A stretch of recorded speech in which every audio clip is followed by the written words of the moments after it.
Y en las regiones con mayor incidencia de homicidios dolosos del país, habrá presencia de los cuerpos de seguridad pública federales. Así lo anunció el secretario de Seguridad y Protección Ciudadana, Alfonso Durazo. Esta es información de Eric Pinto. Fuerzas federales atenderán delitos del fuero común en 17 regiones de la República Mexicana. El secretario de Seguridad Pública y Protección Ciudadana, Alfonso Durazo, detalló que en cada región se incorporarán 600 uniformados. Estos elementos serán, dependiendo, bien elementos de la Marina, bien elementos del Ejército y como complemento un grupo de la Policía Federal que actuará como primer respondiente. Las acciones comenzaron en Tijuana y se extenderán a las regiones de mayor incidencia en homicidios dolosos.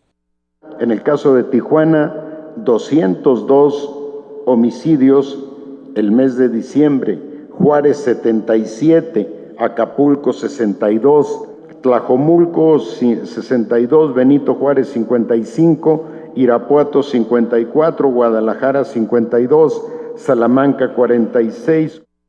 Reiteró la necesidad de contar con la Guardia Nacional, por lo que llamó al Congreso a legislar lo más pronto posible.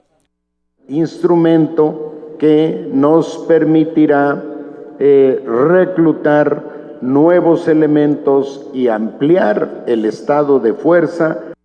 En la coordinación operativa de la estrategia participan también la Fiscalía General de la República, el Centro Nacional de Inteligencia, la Secretaría de Gobernación, de Bienestar, Trabajo, Energía, así como los gobiernos estatales y municipales. Eric Pinto, 21 Noticias.